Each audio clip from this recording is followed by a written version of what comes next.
The 50s was like the opening act of a play. The 50s were an innocent, sweet time. One of our concerns was what was going to happen, you know, like if a bomb would hit. We would go eat at Wimpy's hamburger stand. I remember the 60s as being a time of political activism and social frivolity. It just seemed like the world was not spinning on its axis right anymore. The 60s were wonderful. oh, the 67 blizzard. Oh boy. I mean, I just feel real fortunate to have grown up in the 1960s and listening to Chicago radio. That's not really the moon. These people aren't really landing on the moon. White people have never been with black people have never been with white people. We watched Garfield Goose with Beauregard the dog. It was a great time to grow up.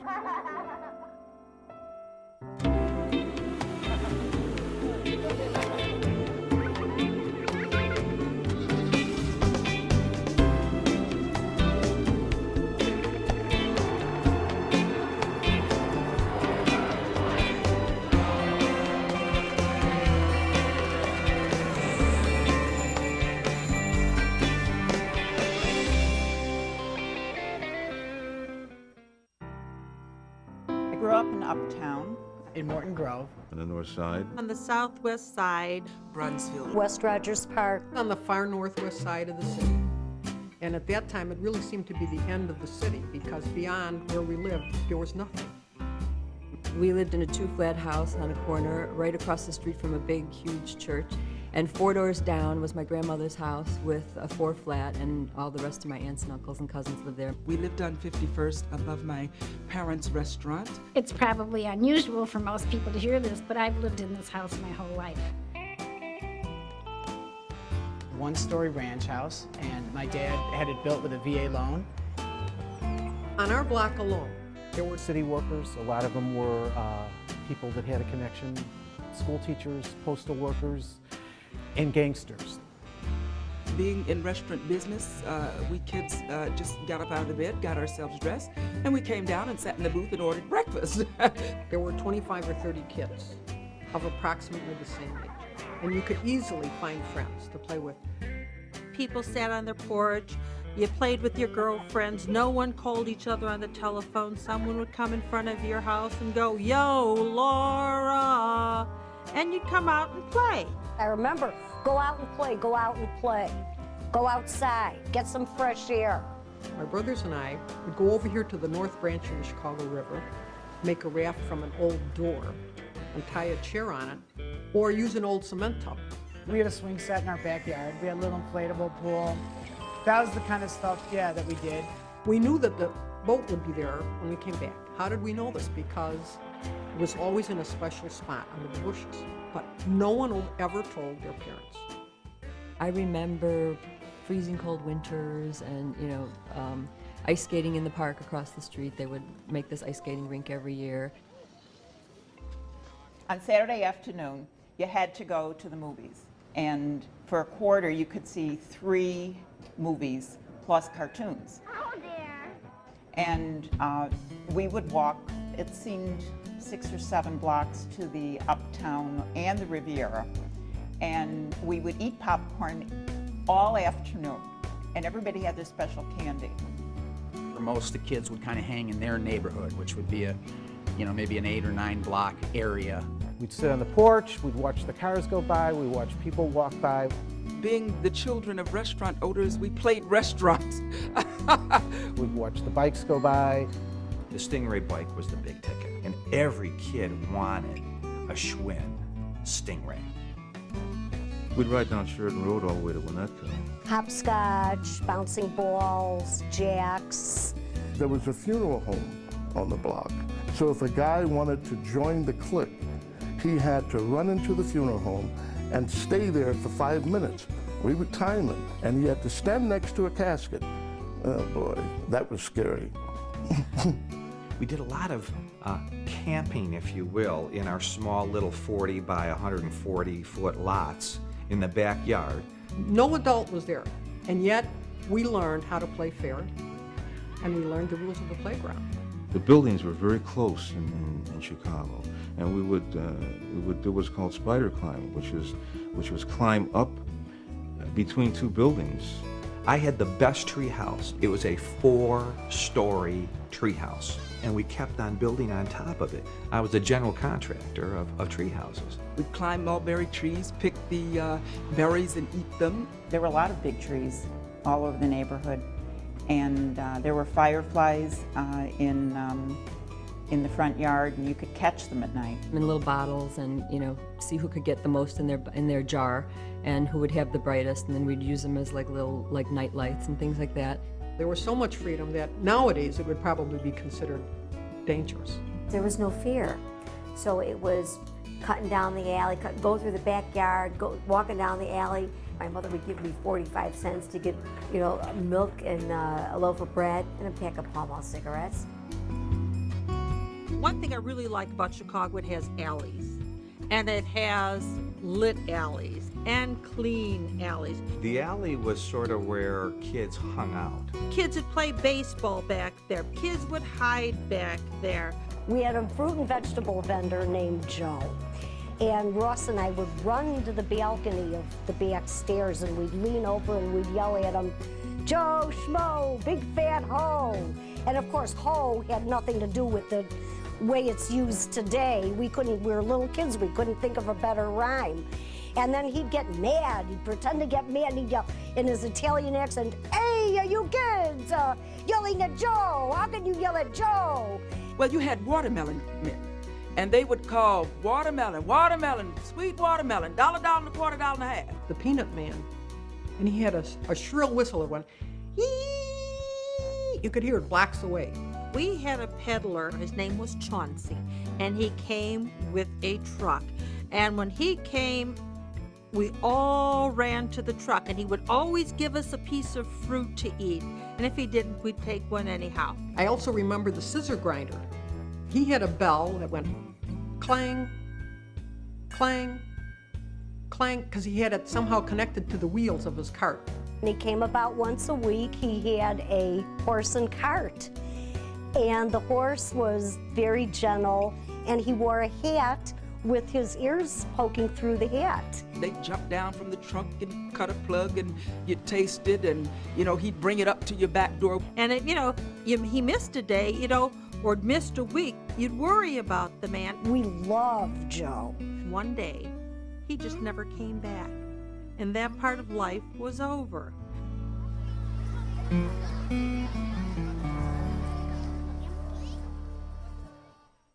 The mothers were everywhere. So it was hard to get in too much trouble. It was like a union of mothers, all right? And they were really strong. If you did something at one end of the block, by the time you got to the other end of the block, your parents knew if it was not something good. If we snuck over to go to Grocerland and to buy baseball cards or something, somehow when we got home, our mom would say, "Why are you buying baseball cards? How much money do you have in your pocket? You don't have any money. I didn't give you any money when you left."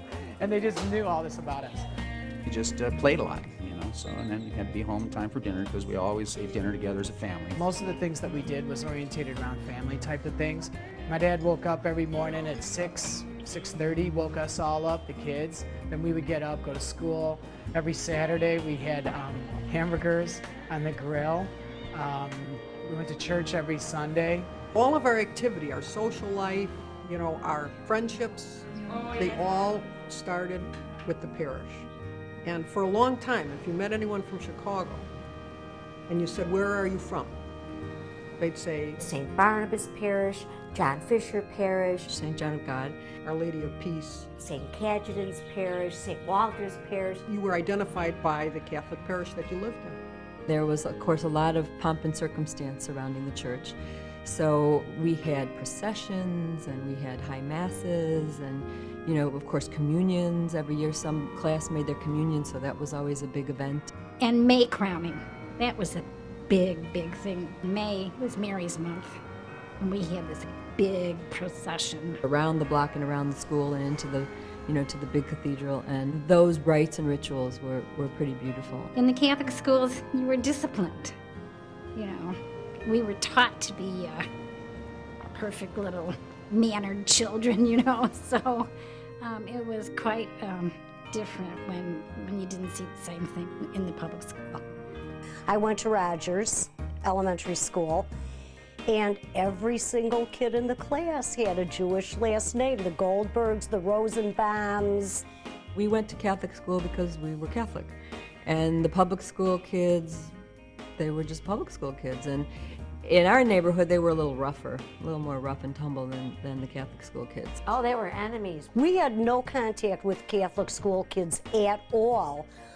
We became aware of them really when we became older and saw them all on bandstand trying to cover up their Catholic school uniforms with sweaters. We had a public school very close to us, and all the students would walk by our house every day, and it was like they were different. What were you like? Where are you from? Can we talk to you? Are you normal? Because we only know the people from the Catholics. They were like aliens to us. Everything about them, you know, Jesus, the Virgin Mary, the Bleeding Hearts, the church, it was like alien. They were rather mysterious or different. They had to eat fish on Friday. Catholic boys were the forbidden fruit. Any Christian, but especially Catholic. And there was a difference. You're almost scared to talk to them. You have to go to confession or something if you did. And of course, any other religions such as Hindus or Muslims, I mean, they weren't even like thought of because we never saw any. They just were not part of our world.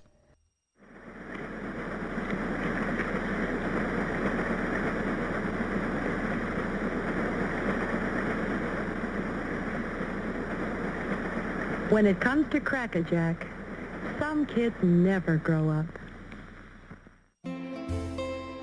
The original Dove ice cream store was on 6000 South Pulaski. And they started making those ice cream bars by cutting pints of ice cream into 4 squares, sticking in a stick and asking you what you wanted it dipped in. We used to go to the Rainbow Cone. Rainbow Cone was like a treat in the summertime because it was only opened in the summer. It was like slabs that looked round, but they were really a slab of a different flavor. And what was amazing flavor was pistachio, very exotic. And Cock Robin had their famous sherbet. They had the orange on the top, the green in the middle, and the lemon to cleanse your palate at the end. We would go to a place called Buffalo. Buffalo Ice Cream Parlor was at Irving and Pulaski. And that would be the place where you would end up with your friends or with your folks or on a birthday to go and have wonderful ice cream creations. Oh, the Good Humor Man, life stopped, including dinner, when you heard the Good Humor Man bells. And I remember toasted coconut. Toasted almond. We weren't allowed to buy from Good Humor.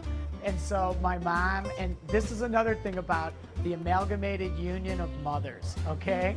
They would like tell the Good Humor Man, don't come down our street. I remember the Good Humor Man coming through the neighborhood, and once out of every 3 or 4 times we were allowed to get ice cream. It wasn't a constant where nowadays any child can get anything they want. No, not when I grew up. He would know, you know, he would know who the big houses were. He'd sit there and ring the bell until somebody broke down and came out with some money. But my neighbors would always get something all the time. They'd always have that chocolate or something stuck to their mouths and want to go play after we sat on our stoop with our arms folded looking at our parents.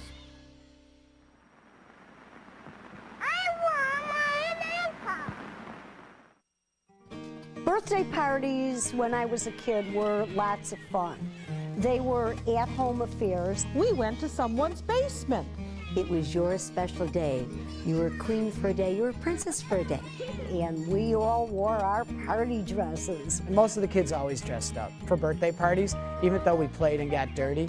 You would wear little white ruffled socks, you would wear patent leather shoes, crinolines, and little ankle socks, and yeah, Peter Pan collars. A lot of times you had a theme. It was either a cowboy and Indian party, which I had when I was 8. A splash party.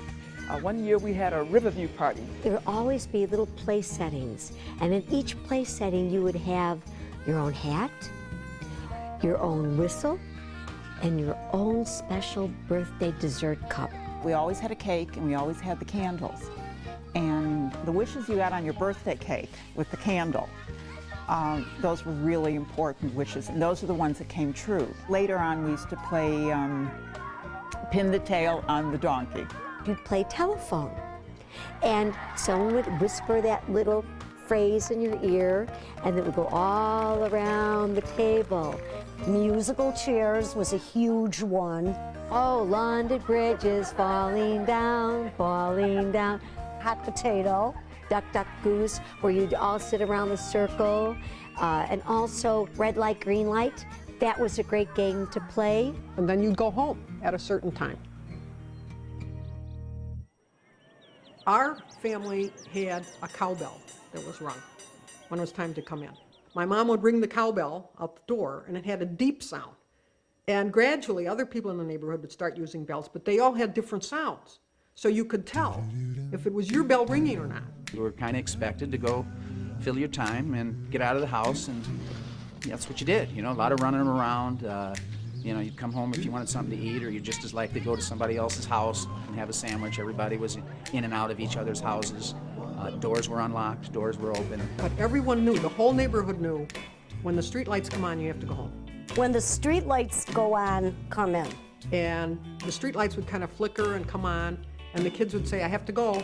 When the lights went on, you went in. The thing about the lights is that they were the old lights like you see in movies. There would be a pool of light and then dark. And there'd be a pool of light and then dark. It was a very charming time. Charlie says, love my gun and plenty. Charlie says, really rings the bell. Charlie says, love my gun and plenty. Don't know any other Penny that I love so well. My mother owned and ran little delicatessen. It was called Marie's Delicatessen. You know, it sold milk and cold cuts and bread and penny candy. And it was just a big treat because there was a big glass case and everything in there was a penny. Penny candy is like what they sell now for a quarter. Most people didn't have any money, okay? So how we got our money to buy our candy was we collected pop bottles. We got 2 cents for regular pop bottles and 5 cents for the big ones. You could take a quarter and come out with a whole bag of candy. And it looked like it seemed such a big bag. It would be a little brown bag.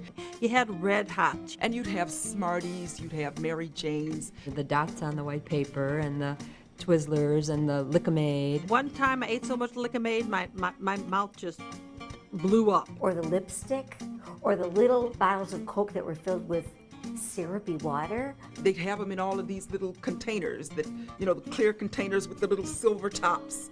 And that kind of even resembles some of the goldfish bowls. That's what they look like. Wax mustaches, yeah, the wax teeth. Or you would get the push-ups. Remember the push-ups? I always thought everybody had a penny candy store, you know? Every time I ding dong ding, come with me to play and sing. Ding dong, ding dong, ding. We had a television early on, one of the first people in the neighborhood, period, who had a television. So all of my friends would be at our house watching Howdy Doody and Captain Video and the Video Rangers. And of course, there was no remote, so we were the channel changers. And that was always a good job. And we started charging a penny. My mother didn't know it, but we would charge these guys a penny so they could come in and watch. The first TV we had was a TV that you paid for it by putting quarters in it. Okay? Instead of making monthly payments by the mail, you put quarters in this thing. We were probably late to the TV game. We were readers. We were supposed to be readers. TV was the evil empire coming into your home. On Saturday, we would get to eat a TV dinner at noontime. I would have a turkey TV dinner, and I would watch The Lone Ranger and Tonto. Every week, I waited to see what songs made the hit parade. You watched Leave It to Beaver, okay, even though they were calling me Eddie Haskell.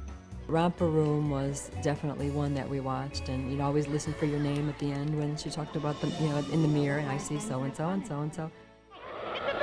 It's a plane! It's Superman! Superman, oh, wow. Wow, I love that program. I lived close to school, so you could come home for lunch if you lived within a certain distance, so we'd come home and eat lunch and watch lunchtime little theater. We'd take our mother's aprons, and put them, make them as capes, and we'd wear long underwear.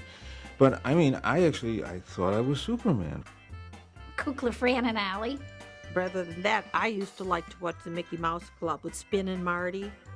Their little soap operas on the show. And the grown-ups would say, M-I-C, see you real soon. K-E-Y. Why? Because we like you. Not love you, like you. M-O-U-S-E. We watched Ray Rayner, of course. Captain Kangaroo. Family classics, Garfield Goose. Garfield Goose was a big one with me. We used to call him Goose Garfield. We never called it Garfield Goose. I don't know why. We watched Garfield Goose with Beauregard the dog. I forgot all about Garfield Goose, yes. I would love to see some of those reruns. $1 million idea. He's had another $1 million idea. Clutch Cargo and his pals Spinner and Paddlefoot. Bozo the Clown, of course, was the local television show that all the kids watched. My dream was to be on Bozo. There was like a 5-year waiting list to get on Bozo the Clown. And my parents got tickets. Being on Bozo Circus was the coolest thing. That was the bomb. I mean, I was so psyched up. I was Wizzo the Wizard on the Bozo show for 26 years. I danced on Bozo. I got to meet Bozo and Ringmaster Ned. One time I walked over to something, I went, doody, doody, doody, doody, rolled my eyes, and people laughed, and they said, keep that in, that's very funny. That was the first time I was ever on TV, and seeing all what's the other side, because you kind of have the feeling when you're watching it that there's this circus going on, and you're just watching this whole circus, and then you get down there and you see the back side of what you don't see on TV, and that was just like an amazing shock. We got to go to Bozo Circus, and so I got to sit on Mr. Ned's lap and introduce the cartoon for Rocky Squirrel. That was a highlight. I love the grand prize game. Or 6 buckets, 1, 2, 3, 4, 5, 6. And you get a ping pong ball and you throw it in bucket number 1 and you win something. What my father did was he got me buckets and we practiced, with those white balls. Throw it in bucket number 2, you win something else. We practiced and practiced. And each prize is better as you go up to bucket number 6. And practice. Once in a while a kid would miss at bucket number 3 and he'd only get what he got in the first few buckets. By the time I got on to Bozo, I was like all pro before I even started.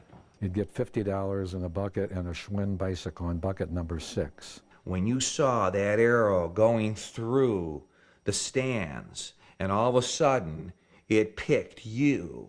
Boy, oh boy, that was nirvana. And I got chosen. It was unbelievable. When it was live, the show was live, guys were sitting in bars, and they'd see a kid come up, oh, that kid, I'll bet you $2 he makes it to bucket 3 or 4 or 6. So as I kept on putting the ball into the buckets, I would jump, and I'll never forget, Bozo kept on trying to calm me down a little bit because I'd be jumping and moving my hands. And even the guys in the control room were betting on, this kid looks like he's really going to make it to 6. Once I hit the 6, I went ballistic. I started jumping up in the air. I mean, I was just overwhelmed with happiness. You know how people come over here, foreigners come over and say, only in America, okay? It was only on Bozo in Chicago, baby.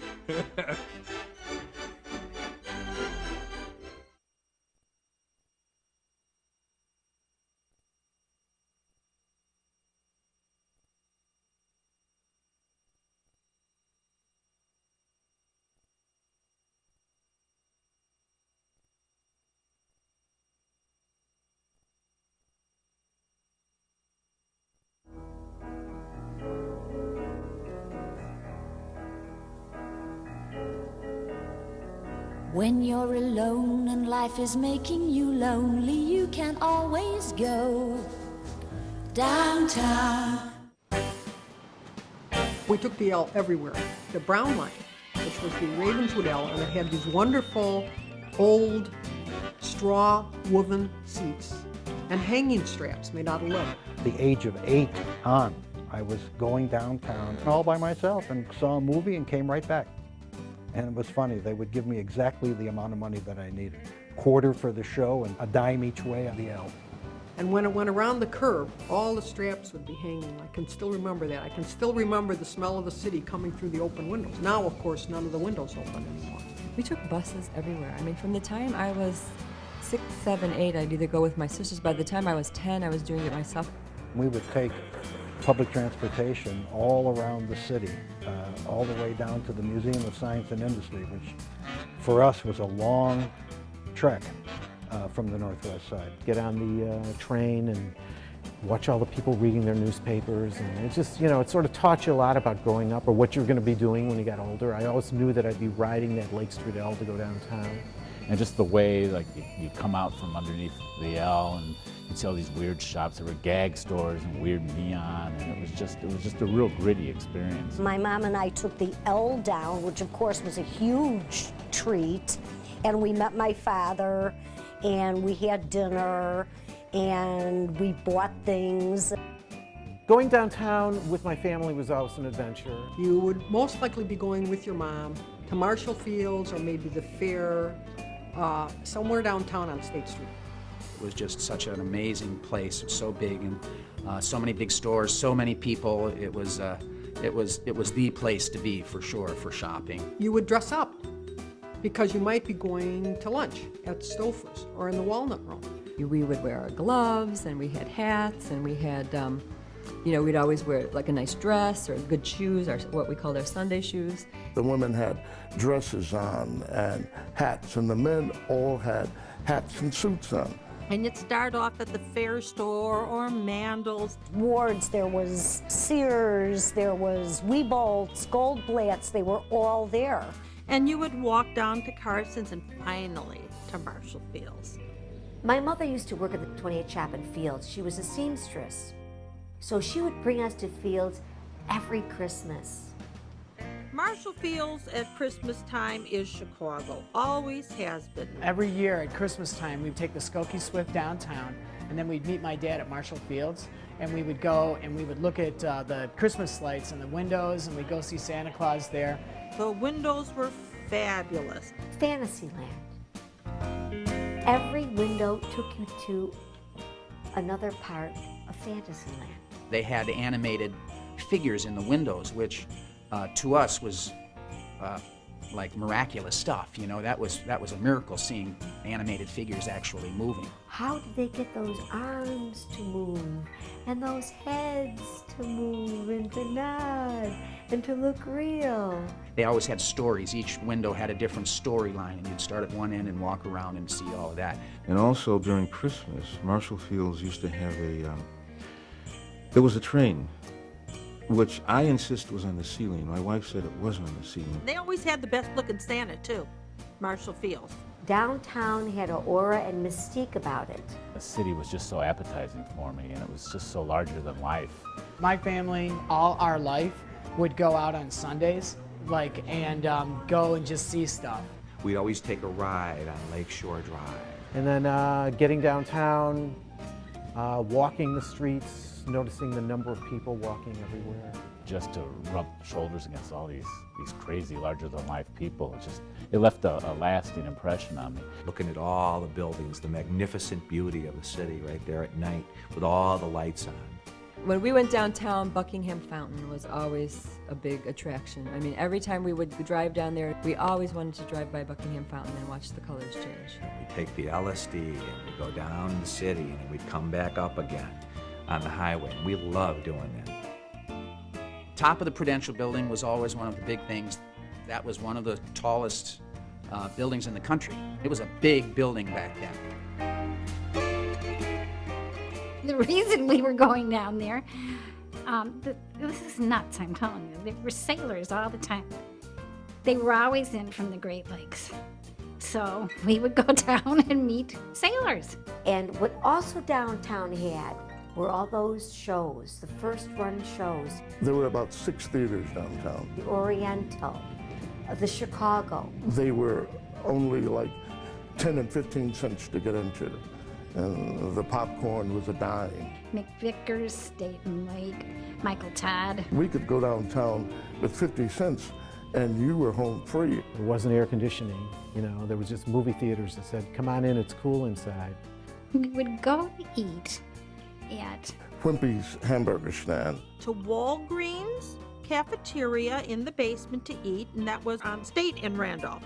And you went to Demet's restaurant and you got Demet's turtles, the chocolate caramel pecan turtles, which became much bigger than the restaurant ever was. Our last stop was always White Castle hamburgers. We would get White Castle hamburgers for lunch or supper every Saturday. I enjoyed crowds and seeing people and the lights and the movie theaters and all of that. I loved it. Nobody had any money, I guess, in those days. They were really cheap, and so we would always do free things. We would go to the museums. That was our outing. We would sort of alternate. We'd go 1 week to the aquarium, 1 week to the planetarium, another week to the Museum of Science. We would go to Brookfield Zoo. It was one of Chicago's best assets, and I love the polar bears. We would go down to the Museum of Science and Industry, or we go to the Field Museum. One of my favorite exhibits was the dinosaurs.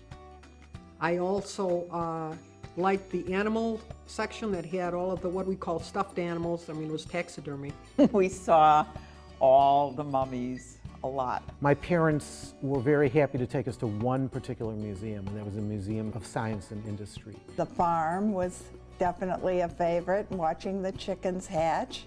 And I think it had something to do with the 50s mindset about children were going to advance through science. So I think that was the one museum that they thought was the place to take their children. They had this like old car.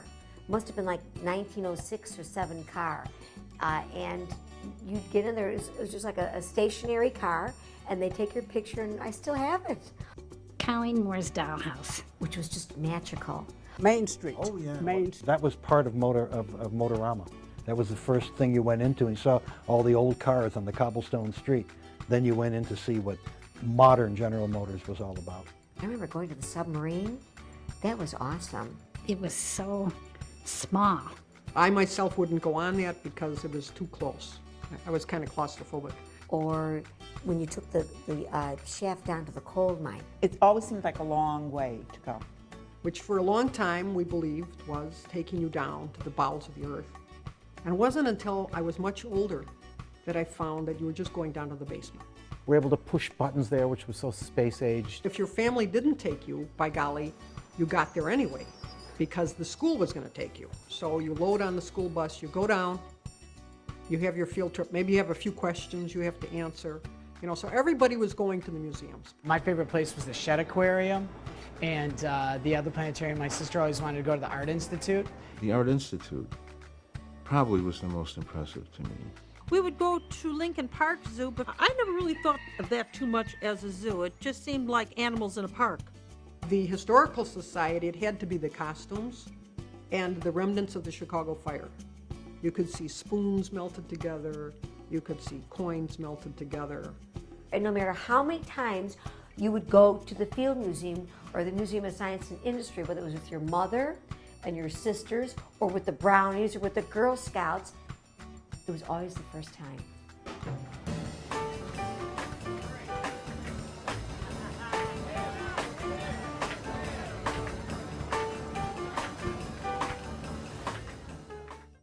We would start by singing 100 bottles of beer on the wall, 100 bottles of beer, and by the time we got to 1 bottle of beer on the wall, we were pulling in the Riverview entrance. And I was a talker there, and I'd say, you're standing in front of the sideshow, the freak show at Riverview Park, where we present the strange, the odd, and the unusual. I was a little afraid of the ghost houses, but I can remember Aladdin's castle, the big and small mirrors, the tall mirror, the fat and the skinny mirror. A sideshow is a freak show where they have freaks and strange, odd, and unusual people. If we could get $10 together, that was a lot of money, and you could go down and spend the day at Riverview with $10. We were not allowed to go. We were not allowed to go because it was said, and we had this on good authority because my uncle was a policeman at Riverview, you could get clapped from the doorknobs. Now, that's gonorrhea. You'll see Tiny Carter, the fattest man on earth. 769 pounds. It takes 6 girls to hug him and a boxcar to lug him. I remember the chutes. Keep your hands inside the boat. Don't grab the side of the boat. Hold on to the handle. You could hear that all over Riverview Park. So women out there, if you're looking for a husband, there's a big fat chance for you. He'll keep you warm in the winter and shady in the summer. Riverview was kind of a good place to go and meet sailors. And when you see him do the Charleston, all 700 pounds, if you don't laugh, there's something wrong with your laughing apparatus. The parachutes would suspend all the way up and then it would just drop. My mother would keep us busy for a long time by saying, cut these strips of paper into confetti. And when you go to the top of the parachute ride at Riverview, you throw it off. That's what you do traditionally, and you beat the confetti down. So I would save up bags of this confetti, and then we weren't allowed to go because there was also polio. You could run around and you were going to get lost.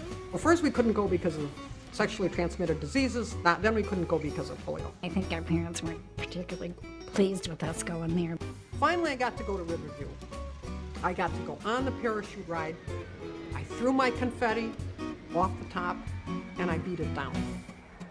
There was the Bob's and the Silver Streak, which I went on once when I was 6. You could get on a ride for a dime, and you could just stay on the ride as long as you wanted to. Each time it would come to the end, the guy would come by, and if you gave him a nickel, you could do it again.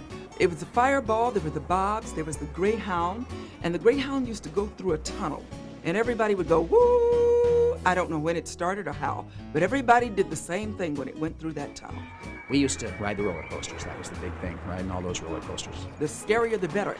It was a lot of fun, and when it left, it was kind of heartbreaking for a lot of people, because that was probably the biggest thing that kids went to. Riverview never got old. There was Kittyland for little kids. And they would have bumper cars and a merry-go-round and a simple Ferris wheel, not a big Ferris wheel. And this was mostly for kids, say, under 8. I didn't want to ride anything that was nice and calm. I was ready for excitement. Usually when we went to Kittyland, it would be like for a kid's birthday party. I loved the Wild Mouse and the Tilt-A-Whirl.